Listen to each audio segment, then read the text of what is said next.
एक global study point में आप लोगों का आज पुनः स्वागत है। मैं मुकेश सर आज आप लोगों के लिए पुनः केमिस्ट्री के ऑब्जेक्टिव प्रश्नों का संग्रह लेकर आया हूं। इसमें धातु, अधातु एवं उपधातु से संबंधित ऑब्जेक्टिव प्रश्न हैं, अतः इसे भी ध्यान से सुनिएगा क्योंकि सारे प्रश्न आपके बोर्ड एग्जाम 2025 को ध्यान में रखकर बनाए गए हैं। अमलगम एक मिश्र धातु है जिसमें एक धातु हमेशा रहता है, तो इसमें आपको रहता है पारा। निम्न में कौन सा पदार्थ ऑक्सीजन से संयोग नहीं करता है? तो ऑक्सीजन से संयोग नहीं करता है आपको गोल्ड, सोना। निम्न में कौन विद्युत का सर्वोत्तम सुचालक है? तो विद्युत का सर्वोत्तम सुचालक होता है सोना। पीतल क्या है? तो पीतल जो है एक मिश्र धातु है।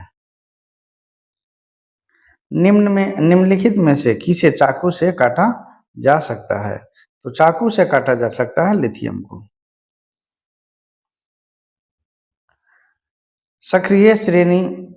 सक्रियता श्रेणी में हाइड्रोजन के ऊपर के धातु क्या प्रतिक्रिया करते हैं? तो वे जो है अम्लों से अभिक्रिया कर हाइड्रोजन गैस बनाते हैं। उच्च विद्युत धनात्मकता के कारण धातु से परमाणु बनाते हैं, तो यह जो है आपको धन आयन बनाते हैं। ऑक्सीजन के ऑक्साइड सामान्यतः होते हैं, तो ऑक्सीजन के ऑक्साइड जो है सामान्यतः जो है क्षारीय होते हैं।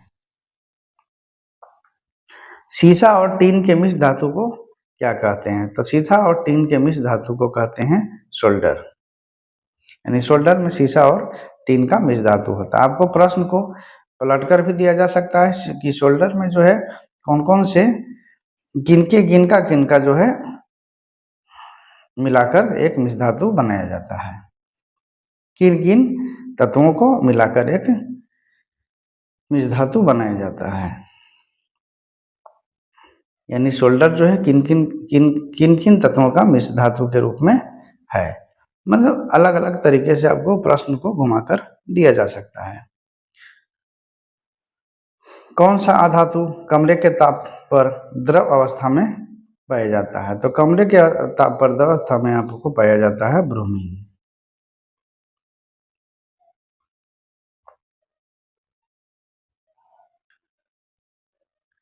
यह अधातु है, लेकिन हाँ इसमें और है, कहेगा धातु कहेगा तो धातु हो जाएगा पारा, ठीक है। और ब्रोमीन जो है अधातु है। इसको ध्यान में रखिएगा कि धातु और अधातु, यहाँ पर जो धातु है और अधातु है इसमें अंतर क्या रहेगा, क्योंकि जो है अगर धातु रहेगा, अगर मान लेते हैं धातु रहा तो यह पारा हो जाएगा, और अभी अधातु है तो अधातु ब्रोमीन हो जाएगा। इसको ध्यान में रखिएगा। सोना निम्नलिखित में से किस द्रव में घुल जाता है? तो सोना जो है अम्लराज में घुल जाता है। फास्फोरस का आणविक सूत्र क्या होता है? तो फास्फोरस का होता है P4।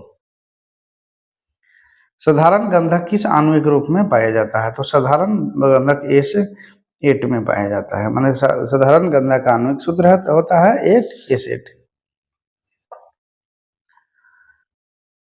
किसी अधातु के परमाणु के बाह्यतम शेल में इलेक्ट्रॉनों की संख्या क्या होती है? तो अधातु के बाह्यतम शेल में इलेक्ट्रॉनों की संख्या 4 हो सकती है, 5 हो सकती है, 6 या 7 या 8, यानी ऑप्शन ख।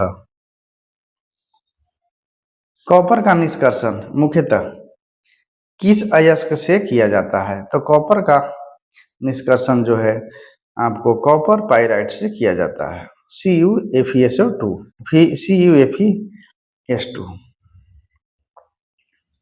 सल्फाइड अयस्कों का सांद्रण किया जाता है, तो सल्फाइड अयस्कों का सांद्रण जो है फेन फ्लवन विधि द्वारा किया जाता है।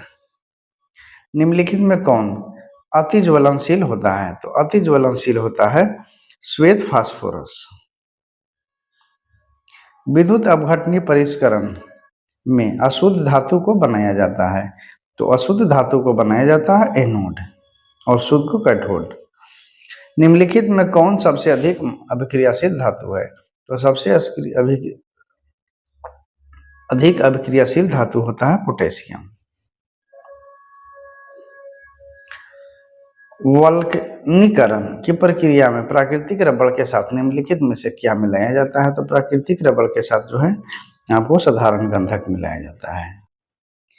एल्यूमिनियम पर मोटी ऑक्साइड की परत बनाने की प्रक्रिया को क्या कहते हैं? विद्यार्थियों, इसका उत्तर जानने से पूर्व आपसे पुनः एक निवेदन है कि जो भी विद्यार्थी अभी तक लाइक, शेयर, सब्सक्राइब नहीं किए हैं तो कृपया अवश्य कर लें और अपने दूसरे साथियों को भी इसकी जानकारी दे दें, यानी उन्हें भी शेयर कर दें, जिससे कि उन्हें भी इस तरह के महत्वपूर्ण ऑब्जेक्टिव प्रश्नों का लाभ मिल सके। अब आइए इसका उत्तर जानते हैं। तो इसका उत्तर हो जाता है एनोडीकरण। सबसे कठोर प्राकृतिक पदार्थ कौन है? तो सबसे कठोर होता है हीरा। इनमें कौन अधातु होते हुए भी चमकीला होता है? तो अधातु होते हुए भी चमकीला आपको जो है आयोडीन होता है। सबसे अधिक तन्य धातु कौन है? तो सबसे अधिक तन्य धातु होता है सोना। इसकी तन्यता ज्यादा होती है। जो धातु में कठोर सतह से टकराने पर आवाज उत्पन्न करती है उन्हें क्या कहते हैं? तो उन्हें कहते हैं सोनोरस, यानी ध्वनिक। कुछ धातुओं को पीट कर पतली चादर बनाया जा सकता है, इस गुणधर्म को क्या कहते हैं? तो इस गुणधर्म को कहते हैं आघात्य वर्ध्यता। आघात्य वर्ध्यता। अपने शुद्ध रूप में धातु की सतह होती है, तो धातु की सतह जो है आपको चमकदार होती है। एक्वारेजिया किस अनुपात में सांद्र हाइड्रोक्लोरिक अम्ल एवं सांद्र नाइट्रिक अम्ल का ताजा मिश्रण होता है? तो यह होता है 3:1 के। लोहा एवं इस्पात को जंग से सुरक्षित रखने के लिए उन पर किस धातु की पतली परत चढ़ाई जाती है? तो लोहा एवं इस्पात में जो है जिंक की परत चढ़ाई जाती है। धातुओं की प्रकृति होती है, तो धातुओं की प्रकृति होती है विद्युत धनात्मक। और इसी के साथ हमारा आज का यह संग्रह समाप्त होता है। वीडियो अंत तक देखने के लिए बहुत बहुत धन्यवाद। आगे मैं आपके लिए इसी तरह के ऑब्जेक्टिव प्रश्नों का संग्रह लेकर आता रहूँगा। धन्यवाद।